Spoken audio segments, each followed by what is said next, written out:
জাগো বাহে তিস্তা বাঁচাও স্লোগান নিয়ে তিস্তা নদীর পানির ন্যায্য হিস্সা আদায় ও মেগা প্রকল্প অবিলম্বে বাস্তবায়নের দাবিতে গণপদযাত্রা কর্মসূচি শুরু হয়েছে।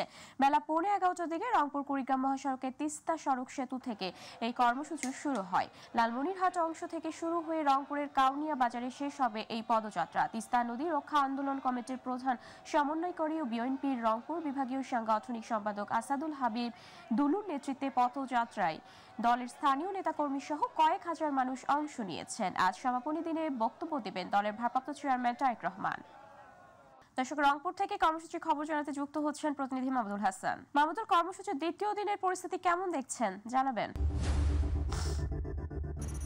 জি উপমা, আপনাকে জানিয়ে রাখি যে আসলে আপনি জানেন যে 48 ঘন্টার লাগাতার কর্মসূচি দিয়েছিল যে তিস্তা নদী যে রক্ষা আন্দোলন কর্তৃক যে আয়োজিত যে আসলে 48 ঘন্টার কর্মসূচি, সেই কর্মসূচির আজকে দ্বিতীয় দিন, অর্থাৎ যে আজকে শেষ দিনে কিন্তু আমরা দেখেছি যে সকালে কিন্তু যে তিস্তা পাড়ের যে আসলে নদী তীরবেষ্টিত অঞ্চলে যে আসলে এই মানুষরা তারা কিন্তু সেখানে পদযাত্রা করেছে। এরপরে কিন্তু আমরা দেখেছি যে তিস্তা নদীতে সেখানে কিন্তু হাঁটু পানিতে নেমে কিন্তু তারা আসলে প্লে গার্ড যে উঁচু করে কিন্তু আসলে তারা তাদের যে জানান দিচ্ছেন যে আসলে তাদের যে ন্যায্য অধিকার, ন্যায্য দাবি, তিস্তার যে ন্যায্য হিস্সা সেটি কিন্তু আসলে প্রাপ্তির জন্য কিন্তু আসলে তাদের যে দাবি সেটি কিন্তু উত্থাপিত করেছেন। আমরা একটু আসলে কথা বলতে চাই যে আসলে তিস্তার যে তীরবেষ্টিত যে আসলে নিম্নাঞ্চলের মানুষরা, আপনারা আসলে এই যে আপনারা 2 দিন যাবৎ কিন্তু আমরা তিস্তার পাড়ে কিন্তু অবস্থান করছেন, সেখান থেকে কিন্তু আমরা তিস্তার পানিতে নেমে কিন্তু আপনারা আপনাদের দাবিগুলো, মেগা প্রকল্প বাস্তবায়নের দাবি কিন্তু তুলেছেন।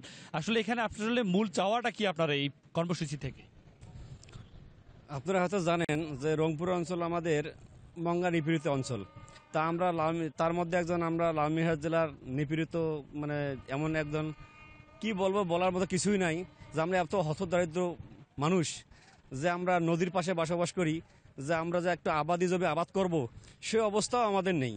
তা ভারত আমাদের কাছে এমন সময় এমন কিছু কাজ করে, যেমন বর্ষার সময় যখন বন্যায় প্লাবিত, তখন আমাদের পানি দিয়ে বাড়ি ঘর যা সব ভাষায় নিয়ে, যে গরু ছাগল হাঁস মুরগি যা আছে কিছুই করার থাকে না। আর যখন আমাদের খরা মৌসুম, তখন আমাদেরকে মানে কোনো পানি ইয়ে দেয় না, মানে কোনো পানি আমরা পাই না, আবাদ করতে পারি না, বিরাট সমস্যা। তাই আমরা চাইতেছি যে আমরা 48 ঘন্টা নাগাদ জনতা সমাবেশের মধ্যে চাইতেছি যে আমাদের সমানে আমাদের এখানে যে এই তিস্তা প্রকল্প এমন একটা হোক যে মেগা সিটি থেকে প্রকল্প একটা চালু হোক।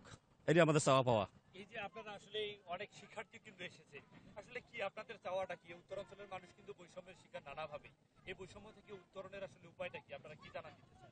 আমরা জানান দিতে চাই অধ্যক্ষ আসাদুল হাবিব দুলু স্যারের নেতৃত্বে, তিনি আমাদের প্রধান সমন্বয়ক এই তিস্তা নদী রক্ষা আন্দোলনের। তা আমরা ওনার হাত ধরেই এই তিস্তা নদী রক্ষা আন্দোলন সফল হোক। যতদিন পর্যন্ত না সফল হবে আমরা রাজপথ, দরকার হলে আজকে তিস্তা পাড়ে অবস্থান করতেছি, কালকে দরকার হলে আমরা রংপুর 7 মাথায় অবস্থান করব তার নেতৃত্বে ইনশাল্লাহ। এই যে মুরব্বী, আমরা একটু আসলে তিস্তা পাড়ের মানুষ আরেকজন রয়েছে, আসলে আপনাদের কি ধরনের প্রত্যেক বছরে কিন্তু আপনাদের ক্ষয়ক্ষতি সাধিত হয়, এবারে কি চান আপনারা? আমরা কৃষক মানুষ, নদী বাতায় আমরা থাকি, যেহেতু আমাদের এখানে আবাদ করলেই ওরা এমনভাবে পানি ছেড়ে দেয়, আমাদের বন্যায় সব ছেড়ে দেয়, আমাদের বাড়ি ঘর ভাঙি দেয়। এমন করিয়ে আমরা কম করেও 3-4 বার করে বাড়ি ভাঙছি। তা আমরা বলতে চাই যাতে যেন ভারত এত করে পানি আমাদের না দেয়, আমাদের ধ্বংস না হয়। আমরা কৃষক মানুষ, যখনই খেত ফেলাই তখনই আমাদের শেষ করে দেয়। ধন্যবাদ। যেমনটা বলছিলেন যে আসলে এখানে যেটি বলছেন যে এই যে কিস্তি অর্থাৎ তিস্তা পাড়ের মানুষরা যেটি বলছেন যে সময়টি তাদের যে আসলে এই যে কৃষি শস্য যে পণ্য উৎপাদন করতে যে তাদের যে সময়টা পানির প্রয়োজন, সে সময়টা কিন্তু আসলে তাদের পানি পায় না, এবং যে সময়টা আসলে যখন পানির প্রয়োজন নয় তখন কিন্তু অকারণে কিন্তু আসলে প্রতিবেশী ভারত তারা কিন্তু পানি দিয়ে এখানকার মানুষের যে ক্ষেত সেটি কিন্তু নষ্ট করে দেয়। এই কারণে কিন্তু আসলে দিনের পর দিন, বছরের পর বছর তাদের যে ক্ষতি সাধন সেটি হয়ে থাকে। এই কারণে তিস্তা পাড়ের মানুষ আর আসলে বৈষম্যের গেড়া করলে পড়তে চায় না। তারা চায় যে তাদের যে এই তিস্তা মেগা প্রকল্প সেটি যেন খুব দ্রুত সময়ের মধ্যে বাস্তবায়িত হয়, তা না হলে তাদের যে লাগাতার যে কর্মসূচি সেটিও কিন্তু আসলে ঘোষণা দিচ্ছেন তিস্তা 2 পাড়ের মানুষজন। এবং আপনাকে জানিয়ে রাখি যে বিকেল 5টা নাগাদ বিএনপির যে ভারপ্রাপ্ত চেয়ারম্যান তারেক রহমান, তিনি কিন্তু আসলে রংপুর জেলা সহ রংপুরের যে আসলে রংপুর বিভাগের 5টি জেলার 11টি পয়েন্টে সেখানে কিন্তু ভার্চুয়ালি যুক্ত হয়ে প্রধান অতিথি হিসেবে কিন্তু এই যে কর্মসূচির প্রধান অতিথি হিসেবে উপস্থিত ভার্চুয়ালি যুক্ত হয়ে কিন্তু তিনি বক্তব্য প্রদান করবেন, এবং তিস্তা 2 পাড়ের মানুষ কিন্তু সেই বক্তব্য শোনার অধীর আগ্রহী রয়েছেন। এই ছিল উপমা আমার কাছ থেকে রংপুরের তিস্তা নদী থেকে আজকের যে কর্মসূচি দ্বিতীয় দিনের সর্বশেষ। মাহমুদুল, আপনাকে ধন্যবাদ। দর্শক, এবার লালমনিরহাট থেকে তিস্তা নদীর সর্বশেষ খবর জানাতে আমাদের সাথে যুক্ত হচ্ছেন প্রতিনিধি মাহফুজ সাজু। ধন্যবাদ। গত দুদিন ধরে যে কর্মসূচি চলছে তিস্তা রক্ষা আন্দোলনের, সেই আজকের দ্বিতীয় দিনের কর্মসূচি কিন্তু সকালে একটি বড় পদযাত্রার মধ্য দিয়ে কিন্তু শুরু হয়েছে। সেই পদযাত্রার নেতৃত্ব দিয়েছেন বিএনপির সাংগঠনিক সম্পাদক এবং তিস্তা নদী রক্ষা আন্দোলনের যিনি প্রধান সমন্বয়ক, তিনি কিন্তু এই পদযাত্রার নেতৃত্ব দিয়েছেন। এই পদযাত্রাটি কিন্তু হাজার হাজার মানুষ এই পদযাত্রায় অংশ নিয়ে তিস্তা এই সড়ক সেতু থেকে কাউনিয়া পয়েন্ট পর্যন্ত কিন্তু এই পদযাত্রাটি অনুষ্ঠিত হয়েছে। এর পরের কর্মসূচি ছিল, আপনারা এই মুহূর্তে দেখতে পাচ্ছেন যে তিস্তা নদীতে নেমে প্লাকার্ড প্রদর্শন, একটা প্রতীকী কর্মসূচি ছিল। সেই প্রতীকী কর্মসূচির মাধ্যমে কিন্তু বিশ্ববাসীকে জানান দিতে চাচ্ছেন তিস্তাপাড়ের মানুষ যে তিস্তার রক্ষার প্রয়োজনীয়তা কি রয়েছে। এবং তিস্তার রক্ষা আন্দোলনের যারা নেতৃবৃন্দ আছেন তারাও কিন্তু উজ্জীবিত করে নানান কর্মসূচির মাধ্যমে মানুষজনকে উজ্জীবিত করছেন যাতে তিস্তার রক্ষার আন্দোলনে সকলকে সামিল করতে পারেন। এছাড়া আরেকটি বিষয় জানিয়ে রাখি, আজকে দ্বিতীয় দিনের কর্মসূচিতে কিন্তু বিএনপির ভারপ্রাপ্ত চেয়ারম্যান তারেক রহমান কিন্তু এই কর্মসূচিতে একাত্মতা প্রকাশ করে কিন্তু অংশগ্রহণ করবেন এবং তিনি বক্তৃতা দেবেন। এই বক্তৃতার মধ্য দিয়েই কিন্তু এই কর্মসূচির সমাপ্তি হবে। তবে বিএনপির সাংগঠনিক সম্পাদক এবং এই প্রোগ্রামে এই কর্মসূচির যিনি প্রধান সমন্বয়ক বিএনপির সাংগঠনিক সম্পাদক আসাদুল হাবিব দুলু, তিনি কিন্তু জানিয়েছেন যে প্রয়োজনে আমরা এই আন্দোলন চলমান রাখব এবং তিস্তাপাড়ের মানুষকে রক্ষার্থে আমরা কর্মসূচি দিতেই থাকব যতদিন না আমাদের এই তিস্তাপাড়ের মানুষের রক্ষায় প্রয়োজনীয় পদক্ষেপগুলো সরকার এবং ভারত না নেয়। তিস্তার পানির ন্যায্য হিস্সা আদায় এবং তিস্তা রক্ষায় তিস্তা মহাপরিকল্পনা যতদিন বাস্তবায়ন হবে না ততদিন কিন্তু এই কর্মসূচি তারা চালিয়ে যাবেন বলে জানিয়েছেন। তো এই ছিল তিস্তা নদীর তীর থেকে সর্বশেষ। সাজু, আপনাকে ধন্যবাদ। দর্শক, চলে যাচ্ছে পরবর্তী সংবাদে। স্বৈরতন্ত্রের যে অধ্যায় ছিল তা থেকে গণতন্ত্রের উত্তরণের উত্তরবর্তী সরকারকে দ্রুত সময়ের মধ্যে গ্রহণযোগ্য নির্বাচন দিতে হবে বলে মন্তব্য করেছেন বিএনপির স্থায়ী কমিটির সদস্য ডক্টর আব্দুল মঈন খান। দুপুরে জাতীয় প্রেস ক্লাবে ঢাকাস্থ মিরসরাই জাতীয়তাবাদী ফোরাম আয়োজিত আলোচনা সভায় তিনি করেন। মঈন বলেন, গত 15 বছর দেশের মানুষ ভোটাধিকার প্রয়োগ করতে পারেনি, তাই তারা অধীর আগ্রহে অপেক্ষা করছে কখন সুষ্ঠু নির্বাচন হবে এবং জনগণ তাদের ভোটাধিকার প্রয়োগ করবে।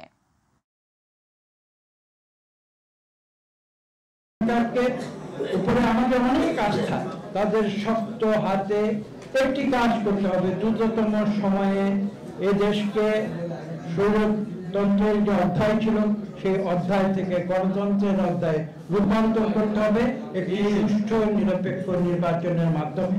এই প্রত্যাশা ব্যক্ত করে দুর্নীতির মূল উৎপাটনের জন্য জেলা প্রশাসকদের সহযোগিতা চাওয়া হয়েছে বলে জানিয়েছেন স্বরাষ্ট্র উপদেষ্টা জাহাঙ্গীর আলম চৌধুরী। তিনি বলেন, ডেভিল হান্ট ততদিন চলবে যতদিন দেশে ডেভিল থাকবে।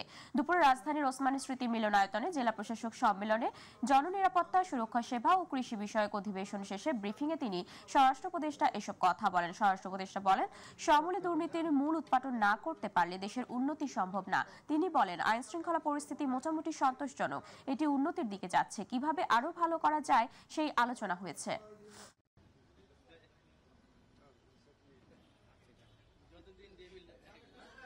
দেশ থেকে দুর্নীতি কমাতে হবে।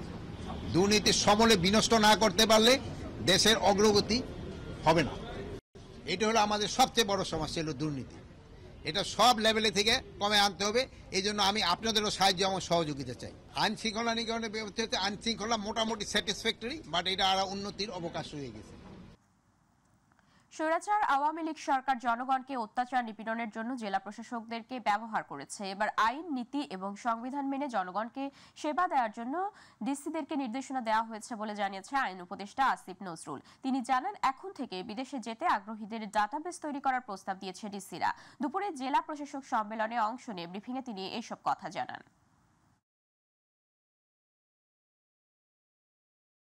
তো বিগত সরকারের আমলে আমাদের ডিসিরা, দেশের সবচেয়ে মেধাবী মানুষরা ডিসি হিসাবে কাজ করেন বা প্রশাসনে আসেন কম্পিটিটিভ পরীক্ষার মাধ্যমে। এত বড় রাষ্ট্রের একটা রিসোর্সকে গত ফ্যাসিস্ট রেজিম জনগণকে অত্যাচার করার জন্য, নিপীড়ন করার জন্য এবং তাদের অপকর্ম জায়েজ করার জন্য ব্যবহার করা হয়েছিল। কোনোদিন যেন আমাদের যে প্রশাসন ক্যাডারে যে অসীম আমাদের সম্ভাবনা শক্তি রয়েছে, এটার জন্য জনগণকে নিপীড়নের কাজে না লাগিয়ে আমাদের সংবিধানে যেভাবে বলা আছে জনগণের সেবা করার কাজে যেন লাগায়, এটাই হচ্ছে আমার প্রত্যাশা থাকবে। জুলাই আগস্ট গণহত্যার অভিযোগে শেখ হাসিনার বিরুদ্ধে 20 এপ্রিল তদন্ত প্রতিবেদন দাখিল করতে নির্দেশ দিয়েছেন আন্তর্জাতিক অপরাধ ট্রাইব্যুনাল। এছাড়া জুলাই আগস্ট গণহত্যা মামলায় গ্রেপ্তার সাবেক আইনমন্ত্রী আনিসুল হক, সাবেক প্রধানমন্ত্রী উপদেষ্টা সালমান এফ রহমান, সাবেক প্রতিমন্ত্রী জুনায়েদ আহমেদ পলক সহ মোট 16 জনকে আন্তর্জাতিক অপরাধ ট্রাইব্যুনালে হাজির করা হয়। ট্রাইব্যুনালের চেয়ারম্যান বিচারপতি মোহাম্মদ গোলাম মর্তুজা মজুমদারের নেতৃত্বাধীন অপরাধ ট্রাইব্যুনালে এ বিষয়ে শুনানি শেষে আগামী 20 এপ্রিল এ বিষয়ে পরবর্তী শুনানির দিন ধার্য করা হয়। এছাড়া এই 16 জনের বিরুদ্ধে তদন্ত শেষ করতে আরো 2 মাস সময় নিয়েছেন ট্রাইব্যুনাল। মানবতা বিরোধী অপরাধ হচ্ছে বিশ্বের সবচাইতে বড় অপরাধ এবং এটার তদন্ত প্রক্রিয়া বিশ্বের সবচাইতে জটিল এবং কমপ্লেক্স। এই কারণে এটাকে যথাযথ প্রক্রিয়া অনুসরণ করে রিপোর্ট আমরা দেওয়ার চেষ্টা করছি। সেক্ষেত্রে আমাদের তদন্ত সংস্থা এবং প্রসিকিউশন দিনরাত কাজ করছেন। এই ব্যাপারে আমরা আপনাদের মাধ্যমে জাতির কাছে এটা মেসেজটা দিতে চাই যে আমরা দিনরাত কাজ করছি এবং আমরা তদন্তের একটা চূড়ান্ত পর্যায়ে আছি। আশা করছি খুব সহসাই এই রিপোর্টগুলো আমাদের হাতে চলে আসবে। বিদেশ থেকে দেশে অর্থ ব্যয় করে কৃষিজাত পণ্য আমদানি করে মিথ্যাভাবে প্রচার করা হতো বলে জানিয়েছে প্রধান উপদেষ্টার প্রেস সচিব শফিকুল আলম। সকালে রাজধানীর মতিঝিলে টেকসই কৃষির অগ্রযাত্রায় স্টুয়ার্ডশিপ আলোচনা সভায় প্রধান অতিথির বক্তব্যে এইসব কথা বলেন তিনি। টেকসই কৃষির অগ্রযাত্রায় স্টুয়ার্ডশিপের কোনো বিকল্প নেই উল্লেখ করে তিনি বলেন, স্টুয়ার্ডশিপ এমন একটি পরিবেশের উপাদান রয়েছে যা কৃষির দীর্ঘমেয়াদী স্থায়িত্ব করে। মাটির যে কোয়ালিটি বা অন্যান্য আবহাওয়ার দিক দিয়ে এটা হচ্ছে বলা যায় যে গ্রানারি অফ দ্য ওয়ার্ল্ড হওয়ার মতো, ঠিক না? It can B A granary of the world. কিন্তু তারপরেও সামহাউ আমরা যেই ধরনের এগ্রিকালচার থেকে যেই প্রোডাক্টিভিটিটা আমরা চাই সেটা আসলে বাংলাদেশ পাচ্ছে না, আরও পাওয়া উচিত। বাংলাদেশের এত বেশি প্রোডাক্ট উৎপন্ন করা উচিত যাতে it can be the next big thing in our export basket, যেটা এখনো কিছু কিছু হচ্ছে এগ্রো প্রসেসিং। শেখ মুজিবুর রহমানের শাসনামল থেকেই গুম ও আয়নাঘর শুরু হয়েছিল বলে মন্তব্য করেছেন উপদেষ্টা মাহফুজ আলম। সকালে রাজধানীর পিআইবিতে তারুণ্যের উৎসব 2025-এর উদ্বোধনী অনুষ্ঠানে সাংবাদিকদের তিনি এই কথা বলেন। উপদেষ্টা বলেন, যেই সুন্দর স্বপ্ন নিয়ে তরুণরা রাজপথে নেমেছে সেই স্বপ্ন এখনো বাস্তবায়ন হয়নি। খুনিদের বিচার নিশ্চিত করতে পারলেই সবার স্বপ্ন পূরণ হবে। এক দল, এক দেশ এবং এক রাষ্ট্র। এক দল, এক দেশ, এক নেত্রী বা এক নেতা, এক রাষ্ট্র, এই মটো ধরে শেখ হাসিনা তার বাবার পদাঙ্ক অনুসরণ করে যেই রাষ্ট্র নির্মাণ করেছেন এবং তার বাবা যেখানে হোঁচট খেয়েছেন তিনি সেই বাধাগুলো নির্মমভাবে দূর করেছেন। মূলত শেখ হাসিনা, শেখ মুজিব যেতটুকু করে যেতে পারেননি তারই রেপ্লিকা অনুসরণ করে, ওই শাসন ব্যবস্থার রেপ্লিকা অনুসরণ করে উনি আসলে বাংলাদেশের জনগণের উপর নিপীড়ন চালিয়েছেন। আমরা হয়তো অনেকেই ভুলে যাই যে 72 থেকে 75 সালে যেই স্টাইলে বাংলাদেশের জনগণের উপর নিপীড়ন চালানো হয়েছিল, বিরোধী দলের উপরে নিপীড়ন চালানো হয়েছিল, সেই একই স্টাইলে শেখ হাসিনা বাংলাদেশের মানুষের উপর নিপীড়ন চালিয়েছে। ওমানের রাজধানী মাস্কাটের 8ম ভারত মহাসাগরীয় সম্মেলনের ফাঁকে ভারতীয় সংবাদ মাধ্যম দ্য হিন্দুকে সাক্ষাৎকার দেন পররাষ্ট্র উপদেষ্টা তৌহিদ হাসান। সাক্ষাৎকারে তিনি বলেন, বাংলাদেশ ভারত সম্পর্ক নির্দিষ্ট সরকার কেন্দ্রিক হওয়া উচিত নয়। আগামী এপ্রিলে প্রধান উপদেষ্টা ডক্টর মোহাম্মদ ইউনূস ও ভারতীয় প্রধানমন্ত্রী নরেন্দ্র মোদী বৈঠকে বসতে পারে বলেও জানান তিনি। তৌহিদ হোসেন বলেন, ভারত 15 বছরের বেশি সময় ধরে সম্পর্কের একটি ধরনে অভ্যস্ত ছিল। নতুন বাস্তবতার সঙ্গে খাপ খাইয়ে নিতে কিছুটা সময় লেগেছে, কিন্তু 6 মাসের মাথায় সেটা আসলেই শেষ হয়ে যাওয়া উচিত।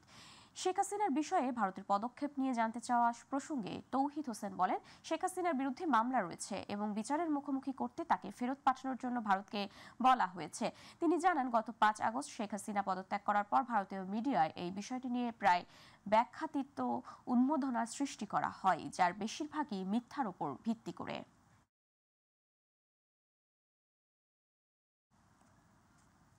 এই মাসে প্রাথমিকের শিক্ষার্থীদের হাতে শতভাগ বই দেওয়া সম্ভব হবে জানিয়েছেন প্রাথমিক ও গণশিক্ষা উপদেষ্টা ডক্টর বিধান রঞ্জন রায়।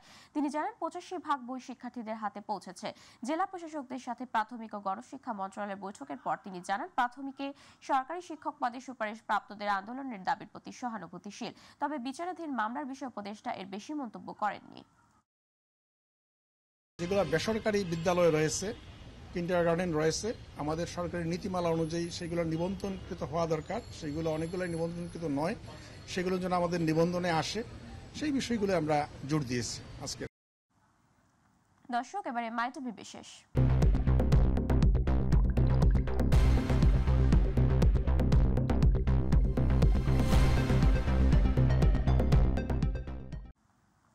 বিশ্বের সবচেয়ে দূষিত বায়ুর দেশের তালিকায় ভারত ও চীনের পরে বাংলাদেশের অবস্থান। অন্যদিকে বড় শহরগুলোর মধ্যে দূষণের দিক দিয়ে বিশ্বের রাজধানী ঢাকায় অবস্থান তৃতীয়।